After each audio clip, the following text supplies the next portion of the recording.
Respectfully, I believe this will be Shane's last fight.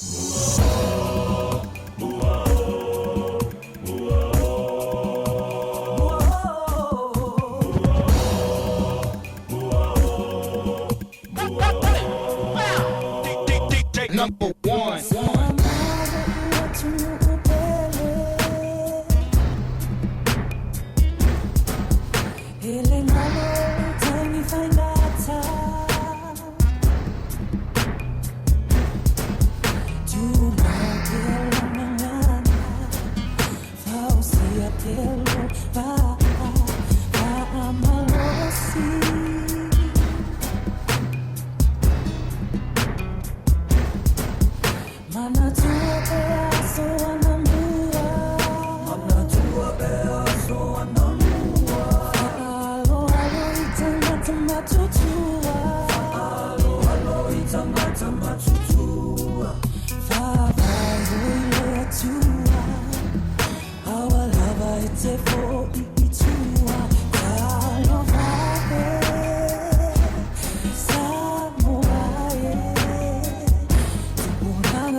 Kia ora whanau, talo pulawa maru lei whakarokola i atu Nisa Bulavinaka, kia ora na talohani noa ia, and mahala kita to our Pacific community. Today, the Wednesday, the 28th of July, 2021. In the name of Jesus Christ, our Lord and Savior, I want to welcome you all to another episode of the Pacific Health Talanoa with Lorenzo on Blue TV and the Pacific Health Talanoa Facebook page. So welcome back. I know I've been missing in action for the last couple of days, but my apologies. But I want to ask, how's your day going? I thank God for blessing us with another beautiful day here in Tamaki Makaurau. And looking outside, I wish I was outside. But anyways, thank you so much for tuning in. Thank you for joining us. And I hope that you are having a great day. And I hope that you can like, share, and love our show. So welcome again in the name of Jesus Christ. It is a privilege and an honor to have a special guest on our show today. Leafoalii Dion Enari is a lecturer at the School of Sports and Recreation, Faculty of Health and Environmental Sciences at the Auckland University of Technology, or AUT. He is also a PhD candidate exploring the perceptions of Samoa held by New Zealand-born Samoans who reside in Brisbane, Australia, through Bond University in the Gold Coast. He also has a Master of International Relations and the Whawali'i Atula Whaleali'i title He holds a Leafoalii title from Lepa, Samoa. His research interests include sport management, sport leadership, mental health, Pacific language, indigenous studies, and transnationalism. He is from the villages of Lepa, Malaila, Vaiala, Leafoalii, and Safune. I want to welcome our very special guest, Leafoalii, on the show, the Pacific Health Talanoa with Lorenzo. Malola saifua, Leafoalii. Malola saifua, Lorenzo. Great to have you on the show. Thank you so much for taking the time out of your busy schedule. I only just got in touch with you this morning and you said, I didn't wait for a minute. You just responded directly in less than a minute and say, yes, I'm keen. I am willing to come on the show and share your journey, share about your research, share about your new role. That I was shocked, I was a bit shocked because I thought you were still in Australia. We had you on the 531 PI show, in the past, but I was very happy to, as soon as I saw your post that you are now in New Zealand, I was like, you're going to be one of my regular guests on the Pacific Health Talanoa. But anyways, how are you feeling? How are you finding it being in New Zealand? Is it different from being in Brisbane with your family? Oh, definitely. It's really good to be back home. I was born here in New Zealand.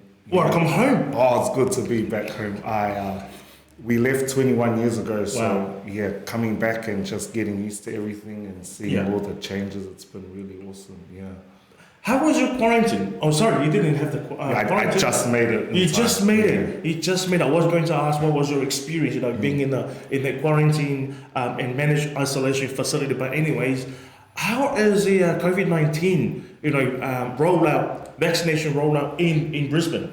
Yeah, it's relatively slow compared to other parts of the world. Yeah, Brisbane's doing okay when I left with the spread, but it's quite bad in other states like New South Wales. New South Wales. Wow. Now, tell us a little bit about yourself. I see that you're from these villages and that you are a PhD candidate, but tell us about the Dion that your family and your community, your fans, your whānau know about. Well, I hope they know a good Dion. I was born here in New Zealand. We left in 2000. I completed my bachelor's and my master's in Australia, and I had formerly worked. I also had lived in Samoa and worked for Samoa Observer and Samoa Airways. Wow. Then upon finishing living in Samoa, I then moved back to Australia where I completed my PhD studies. You mentioned that you moved to Samoa and you lived there for a couple of years. What motivated you to move to Samoa? I was always interested to go, this face is Samoan, this nose is Samoan. So I was like, I want to go somewhere where I'm the ethnic majority instead of the minority and really see the life that my parents and my grandparents lived. So what was the experience like? Different journey, being born in New Zealand, moving to Australia 21 years ago, and then you moved to Samoa for a couple of years. What was the difference? Did you sort of compare the lifestyle and the different life experiences? Yeah, definitely. Where to start? Living in Australia, where Pacific people make up less than 1% of the population. Yeah. So, when I first went to school in in Australia, I had teachers tell me, oh, you're Samoan, so that's Maori. They didn't know who we are when we first moved there. Now things have changed in Australia 21 years later, where Samoan is the second most spoken language in quite a lot of different city councils. Wow. And the Samoan people and our cultures and our way of being are visible throughout sport, throughout popular culture, throughout TV in Australia. So the Samoan people and Samoan communities in Australia have really come a long way. Yeah. Wow. I really enjoyed living in Samoa as well. That was a whole lot of fun, just seeing how town life and village life is. And understanding more where my parents' generation is coming from and how they raise us. Yeah. And I guess you're moving to Samoa in 2016, and then bringing that experience and all that thoughts and ideas that you found in Samoa. and now injecting them into your PhD. And that's what I'm more interested in hearing about your PhD, because your research about exploring the perceptions of Fa Samoa held by New Zealand-born Samoans who reside in Brisbane. Tell us, tell your audience, your fans about this research of yours. Yeah, it's a research very close to my heart because growing up in Australia, I'd seen many New Zealand-born the Samoan community in Australia grow, and particularly the New Zealand-born Samoans, and I was always very interested, They were born in New Zealand, so they were born away from Samoa, and then they've migrated to another country, Australia. Mm-hmm. What do they identify as? Do you identify as a New Zealander because you were born there? Or do you identify as an Australian because you live in Australia now? Oh, interesting. Or do you identify as a Samoan? And all my participants throughout my study, they all very much identified as Samoan first and foremost. So that was a really...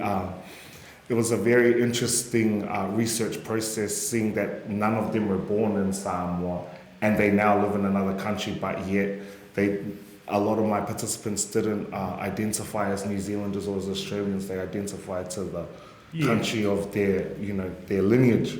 Wow. So there was a change of language here, because had they not moved to Australia, what would their response would have been? Yeah, it's interesting. So I had interviewed those that hadn't left. So many of the New Zealand-born that stayed in New Zealand identified themselves as New Zealand-born Samoans, but once they left the New Zealand context, they then started to identify far more strongly as merely Samoan with New Zealand citizenship. Okay, now, the title of your research, what made you interested in this study? Has this study been done by someone before, or is this the first time that you think this study has been, sort of like researched in a proper way? Yeah, this is the first of a study that's been done of New Zealand-born Samoans in Australia. The most, I'm taking on I'm taking on the research. The only study done similarly to mine was done by Dr. Va'a. Yeah. And he explored the Samoan community in Sydney in the 1980s. So he researched the whole Samoan community in Sydney in the 1980s. So that's those that were born in Australia, New Zealand, and Samoa. As where now my research is in a context of 2016, 17, 18, and 19, and only looking at New Zealand-born Samoans. Yeah. So, so it's a different period of time, and seeing how things have changed from there.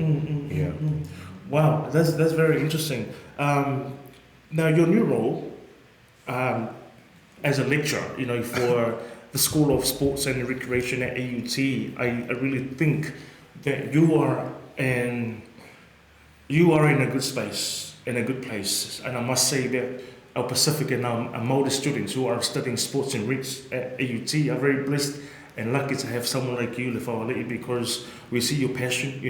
You speak your mind, by expressing your thoughts.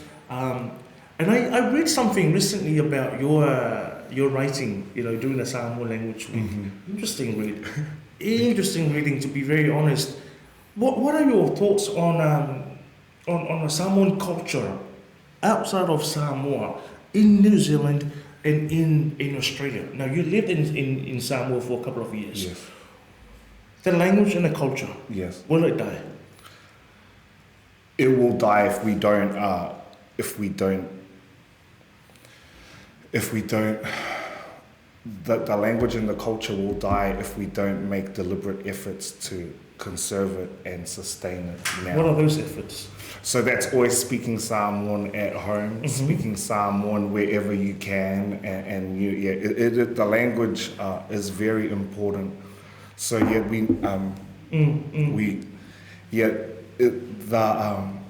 there was research done before by Fishman and Dr. Talanoa Wilson, another Samoan academic, which shows the Samoan language can fully be wiped out within 3 generations. Yeah. So that's our parents that came from Samoa, the first New Zealand born, and then it can be totally gone by their children. So the language is really important, but the flip side of it, the good part is we're a very proud people. Absolutely. Yeah. And the pride will carry us through. We're too proud to let our language and our culture and our die. Yeah. So we will continue fighting and we'll continue creating our own Samoa wherever we go. Absolutely. Yeah. I mean, it's great to see sports people like Savia, like Patrick Tupolotu, and some of our popular sports people speaking the language, Yes. on interviews, Yes. on mainstream media. Great to see that. Now, what is your view on, I would say, the understanding about Samoa speaking the language in Auckland Yes. compared to Brisbane? They're more eager to learn and speak the language in Australia than they are in New Zealand. Okay. So there's a lot of different Samoan language initiatives here in New Zealand, but there's still a lot of people that don't go to them. As we're in Australia, every Samoan ngangana class that I see is always packed, and there's far more of a conscious effort to speak your language in Australia, because there's not as many of us in Australia as there are here, and so your identity gets challenged. People ask, non-Samoan people and Samoan people ask, are you Samoan or not? Why can't you speak your language? Why? So yeah, there's definitely more of a urgency to speak the language in Australia because and to learn because we're more of an ethnic minority. Wow. And what is the response from the local city councils, in relation to creating and developing more initiatives so that our Samoans, young Samoans can learn more about the Whakasanga? Yeah, it's a movement starting to come in the last couple of years. So they've really been trying to push to have the Samoan language and Tongan and Māori languages in schools in Australia with high Māori and Pacific Island populations. So yeah, some of the city councils and some of the universities have been really receptive, and they're seeing the importance of doing this. Also, what else is important in terms of sustaining our languages and cultures in the diaspora outside of Samoa is the Pālangis and the non-Samoans also want to learn too. So, Absolutely. And by them learning, they gain more of an appreciation of who we are and what we stand for. So I believe one of the former mayors in Ipswich in Queensland got a Matai title. Yes. And by them, it's really important, our language and our culture, in terms of gaining respect, not only amongst ourselves, but amongst non-Samoan people. Because what I've seen, and it's been quite interesting and really awesome, is when non-Samoan people start to learn our culture, that then they start to see how intricate and how deep the knowledge systems are, and they're able to understand us better and it starts to eliminate a lot of these negative perceptions that they have about us. And what else is cool, what we've seen in Australia, and you probably would have seen it here in New Zealand, is a lot of our Samoan culture and a lot of our Samoan language it holds answers to things that mainstream society doesn't have. So you see it time and time again in Australia, the whole concept of community and working together. A lot of the Samoan people in Australia are leading those spaces and showing the Australians how to work together as a village, through their rugby teams, through their schools. So it's, the power of the language and the culture cannot be underestimated, and we should always move into spaces, and we should always do whatever we do in our everyday life with those that mea sina Absolutely. at hand. Yeah. Wow, it's great to see some of our Samoan leaders in Brisbane and Australia starting up dance groups. Yes, Samoan dance group. Really good to see that. 2 weeks ago, I saw one being launched in Brisbane. Yes. Oh man, I tell you what, that's a really great initiative. I also see that there's a Pacific week, Pacifica week with festivals, and it's great to see. It's also great to see, some of our sports people, speaking Samoan during their TV interviews. And now your new role, your new journey, and that's what I'm more excited about because I believe that we need more people like you and as lecturers. Yeah. People who have lived, done that, walked the talk, and now you're preaching it. And you're educating our young people who are coming through that this is how Samoan is to be done. Let's not complain. Let's not talk. Yes, I want tomumu, sa tomumu. Let's do this, let's do that. Let's understand about our service. Let's understand about why our parents do this, why we give this much, why we do that, Why AUT? My question is why AUT? Out of what Bond University? There's hundreds of universities in New Zealand.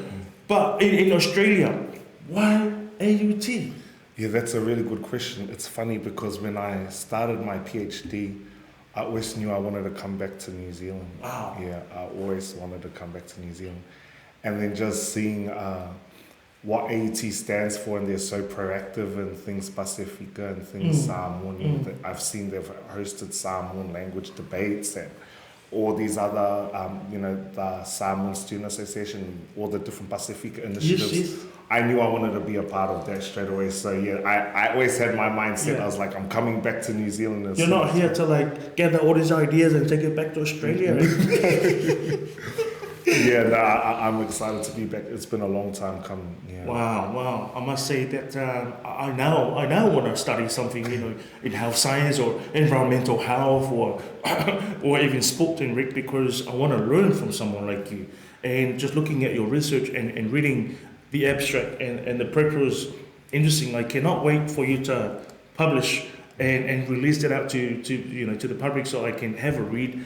And I must say that what is the response? You've been a lecturer for how long now at AUT? No. So I start on Monday, but they're just orientation now. Okay. Yeah. What is the response like from our community, like from your AUT community and from your whānau behind you? Everyone's been really super supportive, and I must say I got here because of the help of everyone. Yeah, I didn't do this on my own. It was because of the love, the blood, sweat, and tears that I'm able to be in this position. Everyone. I must say, everyone helped me from my family here in New Zealand to my family in Samoa and friends in Australia. Everyone helped the best way they could because they wanted to see another Samoan be successful in this space. Would you have got that sort of support if you were a non-Pacific? No, and that's a big that was a straightforward no. Yeah, and that's a big point that I make. When they talk about the Samoan culture, that is one massive benefit we have is the support that we have. Yeah, the collective support that we have from aunties, uncles, our church, and that's how I've been able to progress. It was without them, I wouldn't have made it this far. What is your ultimate goal? Being a lecturer at uni in health. Yeah. That's one of the honestly we need to push and encourage our young people to pursue careers in health. What is your ultimate goal? My ultimate goal is to just keep serving the community the best way I can in whatever capacity I can. Yeah, that's my ultimate goal right there. And to see, when I did the PhD journey, there weren't that many of us. So I also want to see a big push of more Samoan and more Pacific people going through tertiary education, getting lecture jobs, going on to be professors, and just being a part of that whole process. Really. You're only 30 or 31. You must be the youngest PhD candidate that's around, to be very honest, as a Pacific Islander, as a Samoan as well. What was the biggest motivation for you?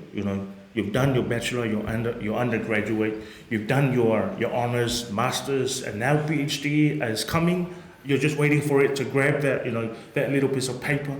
What was the biggest motivation for you behind your success in your education journey? I was very angry. I was very annoyed at how a lot of non-Pacific and non-Samoan people were labeling us. Wow. Both still happens here in New Zealand, but particularly in Australia. And so I knew that the only way that I could push this fight was to try and climb as high as I can and And, you know, now a lot of those organizations and people that, you know, are against Samoan and Pacific and Indigenous initiatives, they can't say anything because there's my voice and there's voices of other emerging Samoan and Pacific academics that are able to take that fight at that level. So yeah, that was my main, that's why I took this journey, because, you know, I was like, if I'm not going to do it, no one's going to do it. Absolutely, that's right. And, you know, we can't just complain when we don't like something just amongst ourselves. We need to take the fight to the top. So yeah, that was my main push as to why I took this journey. Since you are a lecturer, you know, in health sciences, what is your advice for our young people about cyberbullying? You know, there's a lot that is, to be honest, that's a topic that's not really spoken about, you know, but cyberbullying, social media, TikTok, you know, Facebook, Instagram. Yeah. It's easy to say something about other people. What is your advice for our young people? Well, that's a big question because it's such a taboo subject. My advice will be, if it's that bad, deactivate and get off. You have the power to engage in the digital space, engage in media, and that, you know, the reality is you can't control everything in terms of, you know, we've seen the cyberbullying not only amongst Pacific youth, but even with the Samoan elections. What about doing the elections? Oh my gosh.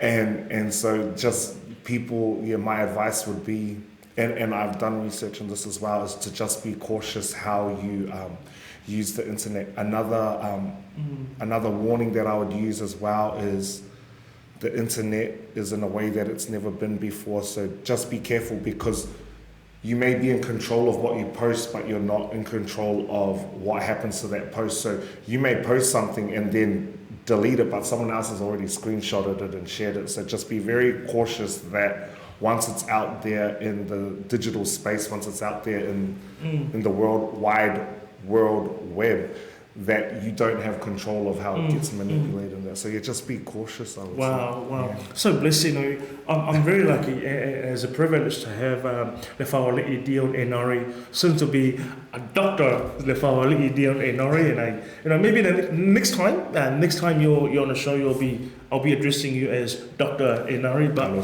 thank you thank you so much for coming on the show and share your experiences, your journey, and your new role at AUT. And I look forward to having you back on the show. Talanoa more about, you know, those students who are, you know, who's not listening in those rooms. But thank you so much. Do you have any final comments before we conclude, Talanoa? No, just really happy to be here and excited to serve the community through my role. So aloha to everyone. And one more thing, I must say that you haven't lost your Kiwi accent, so welcome back home. I was never going to lose it. So that is the first part of our Pacific Health Talanoa with Lorenzo. Thank you so much for tuning in. I will be back after this break.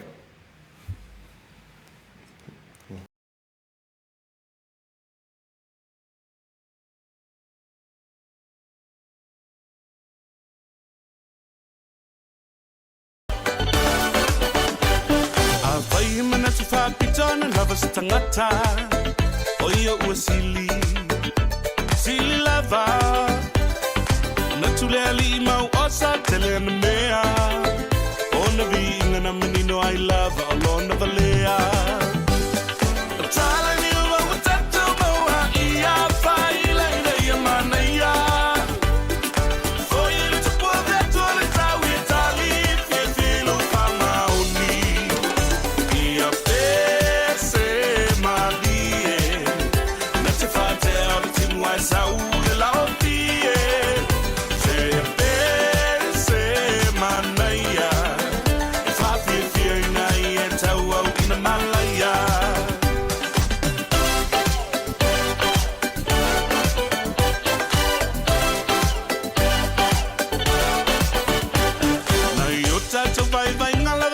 Tangata, Watilima, Walalo, I let to Langa, the island of Forma, Walalo, Tausama Anga.